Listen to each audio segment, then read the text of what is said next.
ಮೊದಲನೆಯ ವಾಚನ ಎಸ್ತೇರಳ ಗ್ರಂಥದಿಂದ ವಾಚನ.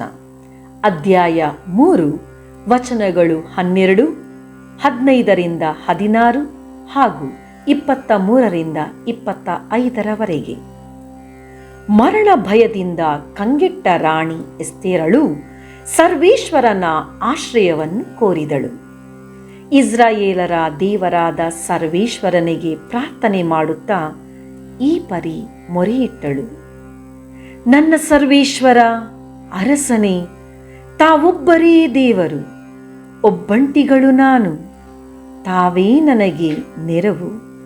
ನನ್ನ ಪ್ರಾಣಕ್ಕೆ ಗಂಡಾಂತರ ಬಂದಿಹ ಈ ವೇಳೆಯಲ್ಲಿ ತಮ್ಮನ್ನಲ್ಲದೆ ಯಾರನ್ನು ಆಶ್ರಯಿಸಲಿ? ತಾವಾರಿಸಿಕೊಂಡಿರಿ ಸಕಲ ರಾಷ್ಟ್ರಗಳಿಂದ ಇಸ್ರಾಯೇಲರನ್ನು, ತಮ್ಮ ಪ್ರಜೆಯಾಗಲು ಪ್ರತ್ಯೇಕಿಸಿದಿರಿ ನಮ್ಮ ಪೂರ್ವಜರನ್ನು, ತಪ್ಪದೇ ಈಡೇರಿಸಿದಿರಿ ತಮ್ಮ ವಾಗ್ದಾನಗಳನ್ನು. ಕುಟುಂಬದವರಿಂದ ಬಾಲ್ಯದಿಂದಲೇ ನಾ ಕಲಿತ ಈ ಪಾಠವನ್ನು. ಸರ್ವೇಶ್ವರ, ನಮ್ಮನ್ನು ತಂದುಕೊಳ್ಳಿ ನೆನಪಿಗೆ, ಆಪತ್ತಿನಲ್ಲಿ ನೆರವಿತ್ತು ಧೈರ್ಯ ನೀಡಿ ನಮಗೆ.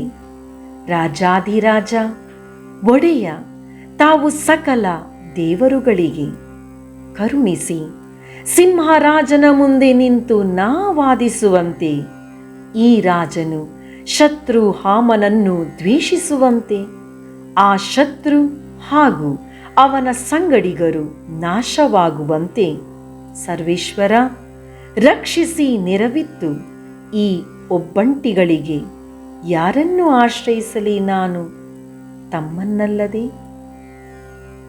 ಪ್ರಭುವಿನ ವಾಕ್ಯ. ದೇವರಿಗೆ ಕೃತಜ್ಞತೆ ಸಲ್ಲಲಿ. ಕೀರ್ತನೆ ಶ್ಲೋಕ. ಸರ್ವೇಶ್ವರ, ಮೊರೆಯಿಟ್ಟಾಗ ದಯಪಾಲಿಸಿದೆ ಎನಗೆ ಸದುತ್ತವನ್ನು. ಹೃದಯ ಪೂರ್ವಕ ವಂದನೆ ಪ್ರಭು ನಿನಗೆ, ದೇವರುಗಳೆದುರಿಗೆ ನನ್ನ ಕೀರ್ತನೆ ನಿನಗೆ. ಹೊಗಳುವೆ ನಿನ್ನ ನಾಮವನ್ನು ತಲೆಬಾಗಿ ನಿನ್ನ ಪವಿತ್ರ ಆಲಯದತ್ತ. ಶ್ಲೋಕ. ಸರ್ವೇಶ್ವರ, ಮೊರೆಯಿಟ್ಟಾಗ ದಯಪಾಲಿಸಿದೆ ಎನಗೆ ಸದುತ್ತರವನ್ನು. ನಿನ್ನ ಪ್ರೀತಿ ಸತ್ಯತೆಗಳ ನಾಮ ನುಡಿಗಳ ಮಹತ್ವಾದ ಪ್ರಯುಕ್ತ ಮೊರೆಯಿಟ್ಟಾಗ ದಯಪಾಲಿಸಿದೆ ಸದುತ್ತರವನ್ನು. ಅಧಿಕ ಮಾಡಿದೆ ನೀನು ನನ್ನಾತ್ಮ ಶಕ್ತಿಯನ್ನು. ಶ್ಲೋಕ. ಸರ್ವೇಶ್ವರ, ಮೊರೆಯಿಟ್ಟಾಗ ದಯಪಾಲಿಸಿದೆ ಎನಗೆ ಸದುತ್ತರವನ್ನು. ಇಕ್ಕಟ್ಟಿನಲ್ಲಿ ನಡೆವಾಗಲು ನೀ ರಕ್ಷಿಸುವೆ ಪ್ರಭು. ಪ್ರಾಣವನ್ನು ಶತ್ರು ಕೋಪಕ್ಕೆ ವಿರುದ್ಧವಾಗಿ ತೋರುವೆ ನಿನ್ನ ಮುಷ್ಟಿಯನ್ನು. ಶಾಶ್ವತವಾಗಿಸು ನಿನ್ನ ಅಚಲ ಪ್ರೀತಿಯನ್ನು. ಮರೆತು ಬಿಡಬೇಡ ನಿನ್ನಯ ಕೈ ಕೃತಿಯನ್ನು. ಶ್ಲೋಕ. ಸರ್ವೇಶ್ವರ, ಮೊರೆಯಿಟ್ಟಾಗ ದಯಪಾಲಿಸಿದೆ ಎನಗೆ ಸದುತ್ತರವನ್ನು. ಘೋಷಣೆ. ನಿತ್ಯ ಸೌಭಾಗ್ಯದ ಅರಸನಾದ ಪ್ರಭು ಯೇಸುವೆ, ನಿಮಗೆ ಸ್ತುತಿ ಸಲ್ಲಲಿ. ಸರ್ವೇಶ್ವರ ಇಂತೆನ್ನುತ್ತಾರೆ, ಈಗಲಾದರೂ ಮನಪೂರ್ವಕವಾಗಿ ನನ್ನ ಕಡೆಗೆ ತಿರುಗಿಕೊಳ್ಳಿ, ಏಕೆಂದರೆ ಅವರು ದಯಾವಂತರು ಮತ್ತು ಕರುಣಾಮೂರ್ತಿಯಾಗಿದ್ದಾರೆ.